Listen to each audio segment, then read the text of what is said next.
As you know, a two-variable linear programming problem can be very conveniently solved by using graphical method. But for a linear programming problem with more than two variables, the graphical method is very difficult to apply because of the complexity involved in drawing the feasible region. Therefore, we need an algebraic method which is free of graphs and which can be applied to a linear programming problem with any number of variables. The simplex method is an algebraic method which can be used for any number of variables in the linear programming problem.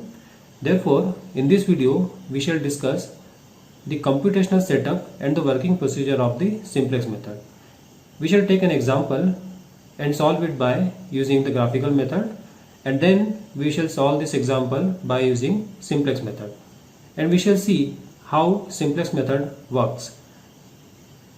So let's start and see the working procedure of the simplex method. In the example, solve the linear programming problem maximization of z equal to 7x plus 5y subject to these constants. So first of all, we will solve this example by using graphical method and then by using simplex method. In doing so, we will see how solution moves from graphical method to simplex method and what is the computational setup of the simplex method. We will also learn the steps and the procedure of simplex method using the graph of this problem. So to solve this problem using graphical method, we plot all these inequalities as equations on a graph and find the feasible region bounded by all the lines. So I am not giving the complete procedure of graphical method because my purpose is to explain the simplex method, not the graphical method. So I am giving directly the solution. So the feasible region and the corner points are shown in the graph. So here we plot all the inequalities as equalities and find the common region bounded by all the lines. So we get this feasible region as the shaded region, and the corner points are A, B, C, D and E. So we evaluate the function z, objective function z, at these corner points. We get the following values. So at A, where x equal to 0, y equal to 0, we get z equal to 0. At B, where x equal to 1, y equal to 0, we get z equal to 7. At C, where x equal to 35 by 11, y equal to 24 by 11, we get z equal to 365 by 11. At D, we have 40 by 19, x equal to 40 by 19, y equal to 66 by 19, so we get z equal to 610 by 19. And at E, we have x equal to 0, y equal to 4, so we get z equal to 20. So this is the solution of the problem using graphical method, and the maximum of z is 365 by 11, which is at point C. So this point C gives the maximum value of z. So maximum value of z is at x equal to 35 by 11 and y equal to 24 by 11. So this was the graphical method of solution of the linear programming problem. Now we discuss the simplex method. The simplex method starts at the origin and selects one variable at a time for the improvement. Initially, all the decision variables are 0, that means it starts at the origin. Then it selects one variable at a time for the improvement. This variable is selected on the basis of its coefficient in the objective function. The variable with the largest coefficient in the objective function is selected first for the improvement. In practice, most of the linear programming problems which are solved by simplex method are first converted into a problem with a maximization type objective function. Then it is solved by using simplex method. This is the most common practice. Therefore, whatever we are going to discuss here is for a problem with maximization type objective function. So for such problems, the simplex method starts at the origin. That means initially all decision variables and the corresponding objective function are 0. Then in the next step, it selects the variable for improvement. So which variable should be given improvement to improve the value of the objective function? So it selects on the basis of the largest coefficient in the objective function. So it selects the variable for the improvement which has the largest coefficient in the objective function. Then it moves from one corner point to one of its adjacent corner points along the edge of the feasible region without crossing it. That means it starts at the point origin and it moves to the next corner point and then to the next corner point and so on. So it moves from corner point to corner point without crossing the feasible region. It does not cross the feasible region. And the beauty of simplex method is that it does not go to the other feasible solution. That means the other corner point once it reaches the optimal feasible solution. So when it reaches the optimal feasible solution, it stops there. So there is no need to find the other feasible solutions. This is the beauty of the simplex method. To understand the computational setup and the working procedure of the simplex method, we take the same example which we have solved using the graphical method. So first of all, we express the given linear programming problem into its standard form. So this is the standard form of the linear programming problem.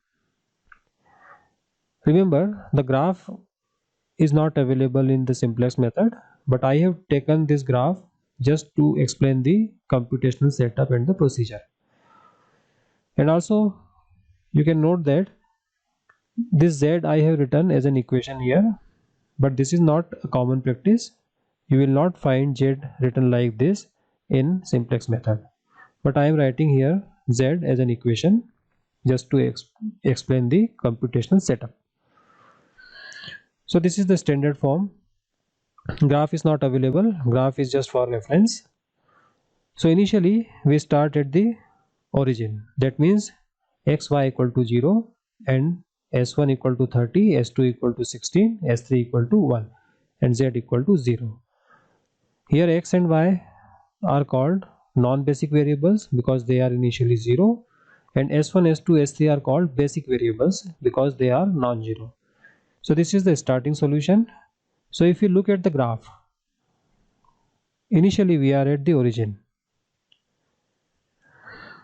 Okay, now if we are using the graph, then it is clear that we have to go to either B or E. Okay, but here we are not using the graph in the simplex method, therefore we have to decide which variable is to select for the improvement, because simplex method selects only one variable at a time for the improvement. So to select the variable for improvement, we look at the objective function. So we find that the coefficient of x is greater than that of y. That means if we give 1 unit increment in x, then the objective function will be increased by 7 units, while if we give 1 unit increment in y, then z will be increased by only 5 units. Therefore, so we choose x first for the improvement. In the graph, we find that first we have to move along the x-axis. Now how much increment should be given to x? This is decided by dividing the RHS of each equality by the coefficient of x. That means we find the intercepts of all the equalities on x-axis. So if we divide 30 by the coefficient of x, we get 5. So first intercept is 5. Okay, then if we divide 16 by 1, then we get 16, which is here. So second intercept on x-axis is 16, and the third intercept is 1 if we divide 1 by this coefficient of x. So among all the intercepts, we choose the least one. So least intercept is 1. Okay, in the graph it is clear that we have to move from A to B, but in the simplex method you have to decide by dividing the RHS by the coefficient of the selected variable. Okay, so this is the initial setup of the simplex method. Initial basic feasible solution is expressed like this. Okay, so here we write in the first row, we write in the iteration number, then this is B, this is called basis, and these are called basic variables. So initially we have S1, S2, S3 and Z. Z is not a variable. Then we write Z, X, Y, S1, S2 and B. B is called the solution. Okay, and these are nothing but coefficients of the constant or equalities. So first row is the coefficients of the first equation, second row is the coefficients of the second equation, and so on. And this Z row is the coefficients of Z, which we have written as an equation. Okay, now note that here we have negative coefficient -7 and -5. Originally these coefficients are positive in the objective function. So whatever we have positive coefficient in the objective function, that coefficient will be negative in the Z row here. Okay, so we have to look at the negative coefficient of the variable in the Z row. Okay, by keeping in mind that this is positive in the original Z. So this is the initial setup of the simplex method. Now you see that now we always have to look at this Z row. Here we need all Z either positive or 0. That means they should be non-negative. But here we have two negative values, therefore this solution is not optimal. So this solution is not optimal because we have two values which are negative. Okay, first it is decided that the solution is not optimal. That means there is a chance of improvement. Now to improve the value of Z, we select the largest negative coefficient or largest negative value from this Z row. So largest negative value is -7. So we mark it and we call this column as key column. This is called the key column, right? So here X will be called the incoming variable. That means X will replace one of these variables S1 and S1, S2 and S3. So X is called the incoming variable. Now to decide the outgoing variable, we find the intercepts on the x-axis. So if we divide 30 by element of the key column 6, we get 5. So this 5 is the intercept on the x-axis by the first equation. Then if we divide 16 by 1, this 16 is the intercept of on x-axis by the second equation. If we divide this 1 by 1, then this is the intercept on x-axis by the third equation. So least value of theta, least positive value of theta is, or intercept is 1. This 1 is marked like this. So here S3 will be the outgoing variable. That means we have to remove S3 and put X in place of S3. Okay, so this is how we decide which variable will move from the basis and which variable will come into the basis. So incoming variable is always decided on the basis of largest negative coefficient in Z row, and outgoing variable is decided on the basis of the minimum intercept on the axis. Okay, now to improve the solution, we go to the next step. So second iteration is this.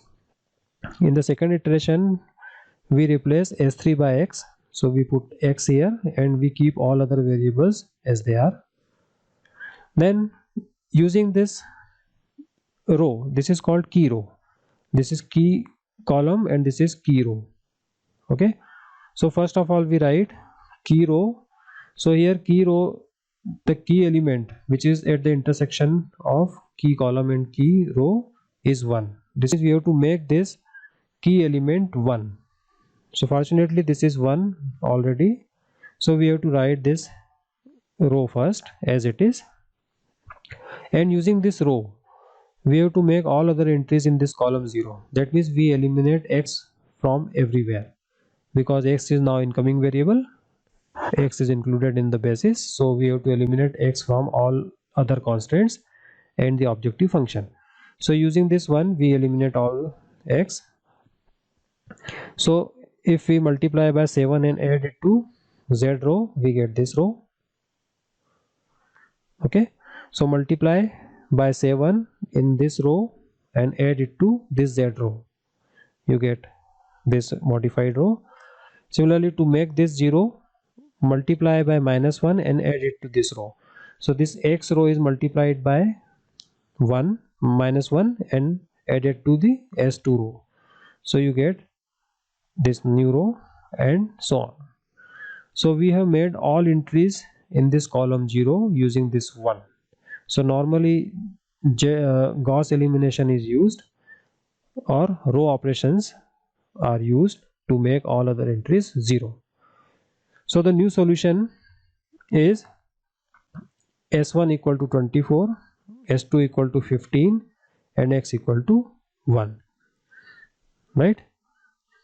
Again we have to check whether this is optimal or not. So we look at the z row and we find that there is a negative value 12. This is the only negative value. Solution is not optimal this time, so we have to improve it. That means there is a chance of improvement, so we mark it as key column. So now y is incoming variable because this column is y. So now y is incoming variable, and which variable should go?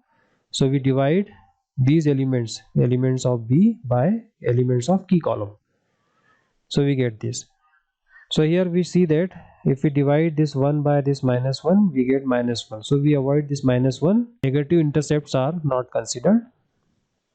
Now least value is 24 by 11 again. So this time outgoing variable is s1 and incoming variable is y. So using the same procedure, we replace s1 by y and we make the key element. Here key element is 11. So we make key element 1 by dividing by 11. So we get this row. So key element has been made 1 by dividing by 11. Okay. Now using this 1, we make all other entries in the key column 0. So using this one, we make this 5 0. So multiply by -5 and add it to s2 row. Okay. Multiply this y row by -5 and add it to s2. So you will have here 0. So using the row operations, we make all other entries in the key column 0. So this is the modified solution or improved solution. Okay. Here we make this -12 also 0. So now you see that in the z row all the entries are either 0 or positive. Therefore this solution is optimal. Okay. Therefore the optimal solution is maximum of z equal to 365 by 11 at z at x equal to 35 by 11 and y equal to 24 by 11. So you can see in the graph earlier we have also obtained this solution. So this is the procedure of simplex method. In the simplex method, first we decide the incoming variable and then we decide the outgoing variable. Incoming variable is decided on the basis of the largest coefficient of the variable in the objective function, and the outgoing variable is decided on the basis of the minimum intercept of lines or equalities on the axis. Okay. So this was the computational setup of the simplex method. You can verify that at each iteration we are getting the solution as we get in the graphical solution. You can verify and match the solutions, and also you can see once we find the optimal solution in the simplex table, it does not find the other feasible solutions. It stops there. This is the beauty of the simplex method. Once it reaches the optimal solution, it stops.